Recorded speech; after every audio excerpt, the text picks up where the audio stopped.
Rank 109 po ako out of 600 plus applicant. Pero isa po ako sa natawagan sa first batch, 30 lang kaming tinawagan. No backers, sariling sikap, prayers, and faith lang. Walang imposible. Amen. Hi teachers! Kumusta? Kumusta? Alam niyo, may share lang ako sa inyo. Testimony to sa church. Rinig ko. And grabe, nakaka-bless. Ang sarap lang, no? Kapag sa church may mga nagte-testimony. Nakaka-bless. So, dito muna tayo sa usapang no backer. Kasi ang pinaka-backer talaga natin si God. Pero ito yung sasabihin ko po sa inyo, no? Huwag niyong minamasama rin yung may mga taong kilala. Bakit? Kahit sino naman sa atin, di ba, may mga pinagpipray tayo na gawing instrument ni God para maabot natin yung mga goal natin o yung mga gusto natin. We need people. Kailangan natin ng tao. Tama ba?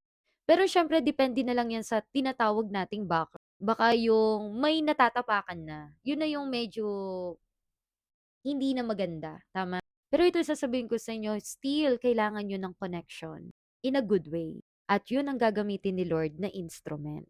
And sasabihin ko sa inyo, iba-iba yung way ni Lord. Paano niya sagutin ang prayers natin. Pero kung ako yung tatanungin nyo talaga, pinaka-backer po talaga natin si God. Napakabuti ni Lord. Tiwala lang po talaga. At ito na nga, i-share ko sa inyo kung narinig kong testimony nga. Alam niyo, pinaka-lesson learned din dito para sa mga nag apply always check your documents po ha. Huwag niyo nga hayaang may kulang. Ito kasi yung isang mali niya. Actually, hindi naman niya mali, pero ito yung inayos niya. So, yun na nga, nag-apply siya na for DepEd ranking ngayon 2025 to 2026. Tapos, ang nagkataon, yung score niya is hindi umabot sa 50. 49 daw siya. Isipin mo yun, no? 1 point na lang. Pasok ka na sa RQA, pero hindi pa rin umabot. Pero alam mo, pag anak ka ng Diyos, pag may faith ka, alam mo yung sometimes feeling mo napaka-imposible. Di mo alam ano yung sagot. Parang malabo na matupad mo yung gusto mo, yung pinapangarap mo.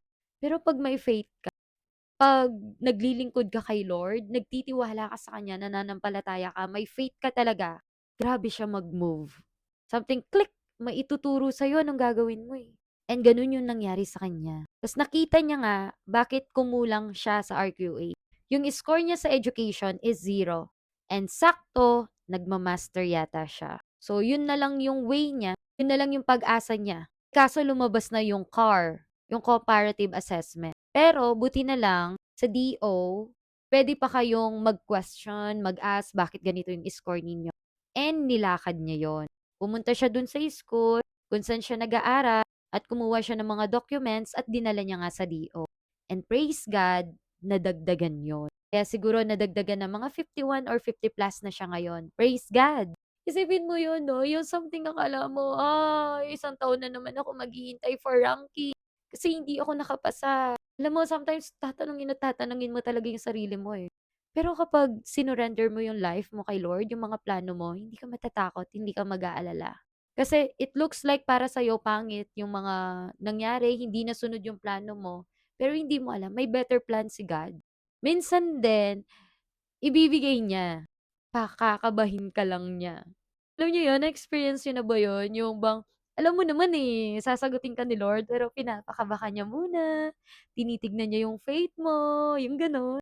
Wala lang, praise God talaga. At yun, pasok na siya sa RQA. Pag-pray naman natin yung item niya. Kaya ganito, kapag naglabas ng CAR, ng comparative assessment, i-check nyo agad yung mga score ninyo, kung may reklamo kayo or may gustong sabihin, pwede kayong pumunta sa DO kasi magpipirma po kayo no. Kaya aral din po ito na i-check nyo po ng mabuti yung mga papers ninyo. Kung zero man kayo sa education, sa experience, galingan ninyo sa TRF and demo ninyo. Kasi perfect lang ang demo and TRF ninyo, sigurado pasok na po kayo sa RQA. Pero syempre, nandyan pa yung let rating ninyo.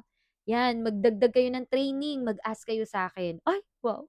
So, gusto ko lang i-share sa inyo itong Bible verse na ito. Jeremiah 29:11. For I know the plans I have for you, declares the Lord, plans to prosper you, not to harm you, plans to give you hope and a future. Ang plano lang sa'yo ni Lord, puro magaganda.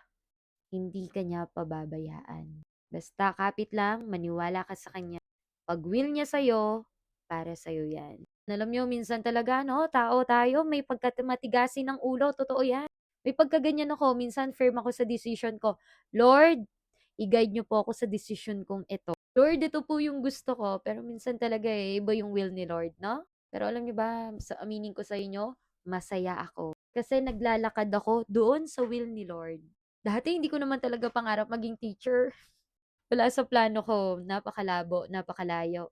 Pero ngayon, masaya ako sa ginagawa ko. Di lang ako basta nagtatrabaho, kundi alam ko may tinanim si God na mission sa puso ko. At yun lamang po. Thank you po. At ito pa pala gusto kong i-share sa inyo. Itong Ecclesiastes 3:11. He has made everything beautiful in its time. Ako, yan ang masasabi ko talaga sa akin. Hindi ko sinasabing talagang perfect, napaka-smooth ng lahat, no. Ilang beses ko na ring nasabi 'to sa inyo. Siyempre hindi maaalis sa buhay na may mga role, may mga challenges, pero kakayanin. At yun lamang po, sige na. Thank you po.